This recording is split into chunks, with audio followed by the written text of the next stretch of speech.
اس کو چاہیے کہ وہ بصیرت کی آنکھ سے دیکھے، یعنی کہ دل کی آنکھ سے دیکھے، اور دل کی نگاہ ہی ہمارا احوال جو ہے وہ بتائے گی، اور ہمارے احوال کا اس کو پتہ چلے گا۔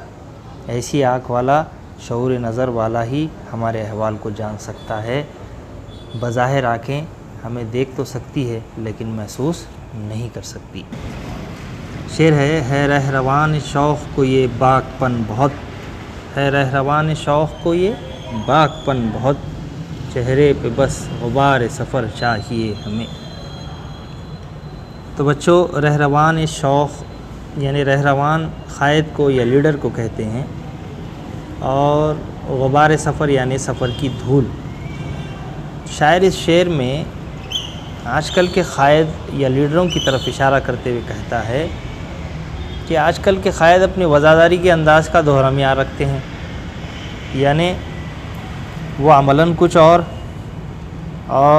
ان کا باطل کچھ اور، یعنی ظاہر سے کچھ اور ہوتے ہیں جو دکھاوا ہوتا ہے، اور باطن ان کا جو ہے وہ صاف و شفاف نہیں ہے۔ ایسا بھی نہیں ہے کہ تمام لوگوں کی یا تمام رہنماؤں کی شاعر بات کرتا ہے، کچھ ایک تجربات جو اس کے درپیش گزرے ہیں شاعر اس کے احوال کو پیش کرتا ہے۔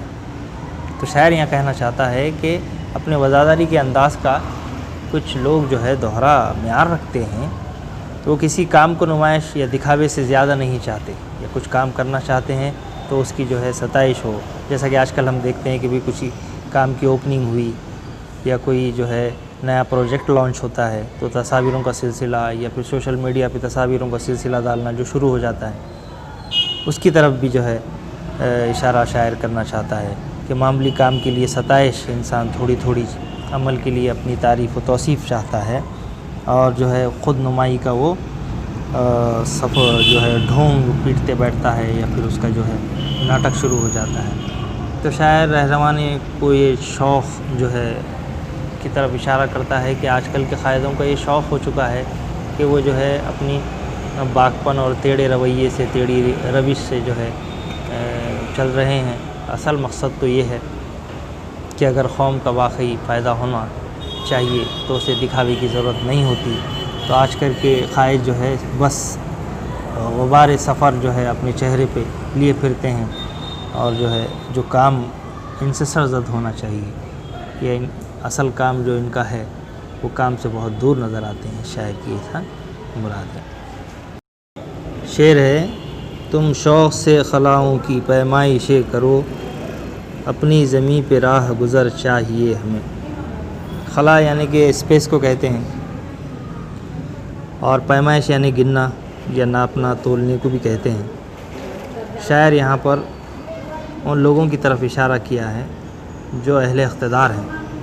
اقتدار والے لوگ دراصل خلاؤں کی پیمائشیں کرتے نظر آتے ہیں، جیسا آپ بھی دیکھتے ہیں آج کل کے ماحول میں ہمارے صاحب اقتدار لوگ زمینی لوگوں کی حقیقت سے دور ہو کر خلاؤں کی پیمائشیں کرتے ہیں، اور زمین پر رہنے والے لوگوں کا احوال حال جاننے سے قاصر ہیں۔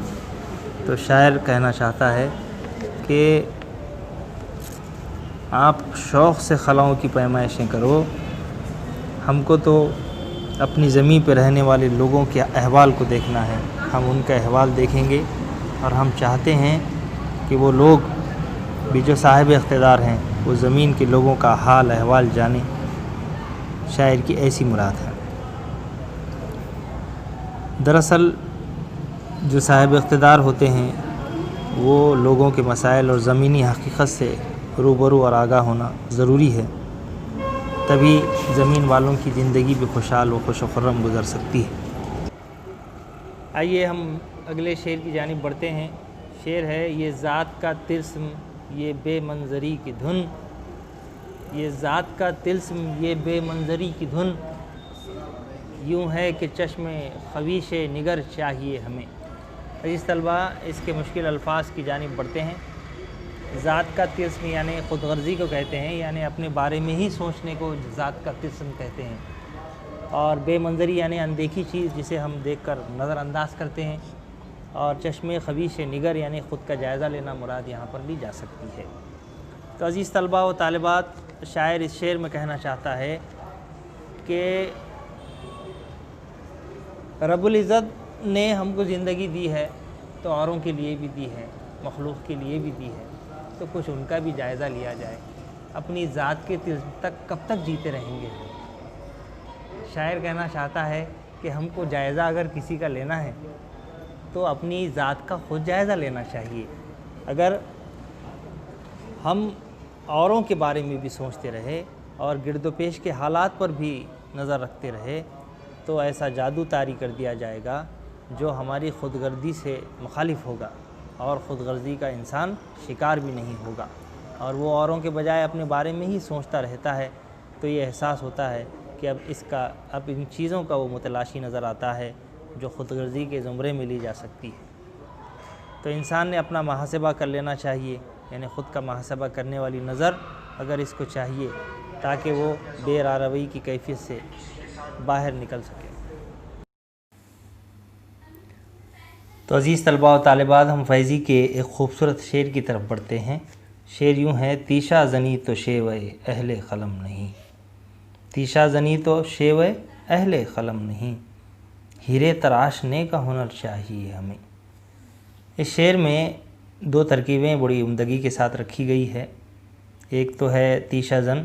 تیشہ زن اس اوزار کو کہتے ہیں جس سے پتھر پر مار کر، یعنی کہ کدال پر پتھر مار کر پتھر کو تراشنے کا یا توڑنے کا کام انجام دیا جاتا ہے، تیشہ زنی کہلاتا ہے۔ اور ہیرے تراشنا یہاں پر مراد ہے کہ بہت نازک کام جو انجام ہوتا ہے ہیروں کو تراشنے کا، اور اتنا ہی سخت جان کام جو ہے وہ تیشہ زنی کا ہے۔ تو یہ دونوں ترکیبوں کے ذات تضاد کی کیفیت بھی یہاں پر شاعر نے استحسانی خوبی کے ساتھ استعمال کی ہے۔ شاعر راست طور پر اہل قلم سے مخاطب ہے۔ اہل قلم کسے کہیں گے؟ اہل قلم وہ لوگ ہوتے ہیں جو اپنی تحریروں کے ذریعے لوگوں کو جگانے کا یا لوگوں کو میں جوش ولولے پیدا کرنے کا کام جو انجام دیتے ہیں وہ اہل قلم ہوتے ہیں۔ تو شاعر یہاں پر اہل قلم کی طرف اشارہ کرتا ہے۔ شاعر کہتا ہے اہل قلم یعنی جو اپنی تحریروں کے ذریعے لوگوں میں جوش ولولہ اور لوگوں کو جو جگاتے ہیں، ان سے خطاب کرتے ہوئے شاعر کہتا ہے اہل قلم کا کام تو تیشہ زنی ہو ہی نہیں سکتا۔ اہل قلم تیشہ زن کیسے ہو سکتے ہیں؟ یعنی ان کے الفاظ پتھر پر مارنے والی کدال کے طرح کس طرح ہو سکتے ہیں؟ اہل قلم کا کام تو بہت نازک ہونا چاہیے۔ جس طرح ہیرے کو تراشا جائے، طبعی طور پر اگر دیکھیں تو دونوں بڑی سخت جان دھات ہوتی ہیں، یعنی کہ دونوں بھی اشیاء بڑے سخت ہوتے ہیں طبعی طور پر۔ ہیرا بھی بڑا سخت ہوتا ہے اور پتھر بھی، لیکن دونوں پر جو محنت ہوتی ہے وہ جو ہے بہت مختلف اور بالمقابل ہو سکتی ہے۔ یعنی کہ پتھر کو جو ہے آپ رفلی کیسا بھی جو ہے تراش سکتے ہیں، لیکن ہیرے کو جو ہے بڑی باریک بینی سے یا نازکی سے تراشنا پڑتا ہے۔ تو اسی نازکی سے جو ہے اہل قلم اپنے قلم کا استعمال کرتے ہوئے لوگوں کے درمیان جو ہے یکجہتی، ہم آہنگی اور جو ہے نفرت پھیلانے والی چیزیں نہ پیدا کریں، اور جس طرح سے اپنے قلم کو جنبش دیں تو ہمیشہ محبت، ایثار، قربانی وغیرہ کی تعلیم دیں تاکہ لوگوں میں جو ہے ہم آہنگی پیدا ہو سکے۔ تو شاعر جو ہے اہل قلم سے راست طور پر یہی جو ہے اشارہ کرتا ہے کہ اہل قلم کا کام تیشہ زنی نہیں بلکہ ہیرے کو تراشنے کا کام ہونا چاہیے، اور اگر تیشہ زن ہو بھی گئے ہیں تو اپنے طریقے کو وہ بدل کر ہیرے کو تراشنے کا کام انجام دیں، اور اپنی تحریروں کو جو ہے لوگوں کو جگانے، جوش ولولہ پیدا کرنے اور آپسی منافرت کو مٹانے، محبت اور اخوت کو پیدا کرنے کا کام انجام دیں۔ اس طرح سے شاعر کا خطاب اہل قلم کی جانب ہے۔ عزیز طلبہ، اب بڑھتے ہیں مقطع کی طرف۔ اس غزل کا مقطع یہ ہے: کیوں اے فضا چراغ جلائیں چراغ سے، خورشید اپنی سحر چاہیے ہمیں۔ اس میں جو ایک خاص بات ہے وہ یہ کہ شاعر اپنے آپ سے مخاطب ہو کر یہ کہتا ہے کہ اپنی طاقت اپنی حوصلے کو جلا دینی چاہیے. جلا یعنی کہ ترقی کو کہتے ہیں. فیضی کہتے ہیں کہ مانگے کا اجالا بہت دیر پا نہیں ہوتا. اگر کچھ کرنا ہی ہے تو اپنا کمال اور ہنر کے ذریعے اپنے مقام کو حاصل کرنا چاہیے.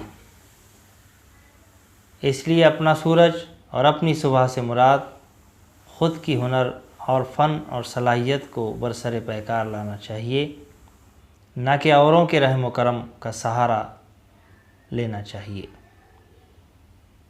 جیسا کہ عزیز طلباء و طالبات آپ نے اس غزل کا مطالعہ کیا، ان کے استحسانی خوبی کا مشاہدہ کیا، اس بات سے آپ کو پتہ چل ہی گیا ہوگا کہ فیضی نے اپنی اس غزل کے ذریعے جو گرد و پیش کے حالات ہے بڑی خوش اسلوبی کے ساتھ بیان کیا اور بکمال انداز سے اس کا حق بھی ادا کیا. بہترین اختیاروں کے ذریعے بڑی خوبی کے ذریعے اپنی بات رکھی. امید کہ آپ اس غزل سے محظوظ بھی ہوئے ہوں گے اور آپ کے سمجھ میں بھی آ چکی ہوگی. ہم آپ سے رخصت لینے سے پہلے یہ بات واضح کر دیں کہ اس کی افہام و تفہیم کا جو کام اور سلسلہ چلا ہے، آپ اس میں درسی کتاب کے پیج نمبر 108 سے مشقی سرگرمی کو حل کرنے کی کوشش کریں اور شجری خاکہ ویب خاکے اسے مکمل کرنے کی کوشش کریں. استحسانی خوبی کو بھی جانیں. استحسانی خوبی میں ایک بات یہاں پر دی گئی ہے کہ جو 2 شعر دیے گئے ہیں، سیم و گوہر نہ تاج و کمر چاہیے ہمیں، داد و ہنر بطرز دیگر چاہیے ہمیں. اس میں جو ہے شاعر نے کس انداز سے جو ہے اپنی بات کو رکھا اور اضافت کی چیزوں کو استعمال کیا اور عاطفی چیزوں کو بھی استعمال کیا، اور اس کو آپ جو ہے غور مشاہدہ کریں. اور استحسانی خوبی میں دوسرا شعر ہے زخموں سے چور چور ہونا، یعنی کہ بہترین محاورہ استعمال کیا گیا ہے اور شوء نظر جو ہے وہ اضافت کی ترکیب بھی استعمال ہوئی ہے. ذات کا طلسم اور بے منظری کی دھن اور خبیث نظر، یہ خبیث نگر، یہ تمام تر چیزوں کو آپ جو ہے باریک بینی سے اس کا مشاہدہ کرنا چاہیے اور من جملہ مشقی سرگرمی کو اپنے طور پر حل کریں. درپیش مشکلات آئے تو واٹس ایپ گروپ پر جو ہے اپنے سوالات کو ارسال کریں. انشاءاللہ ہم ان کو حل کرنے کی کوشش کریں گے اور آپ سے جلد ہی ملاقات ہوگی نیکسٹ ویڈیو کے ساتھ. تب تک کے لیے ہمیں اجازت دیجیے. اللہ حافظ.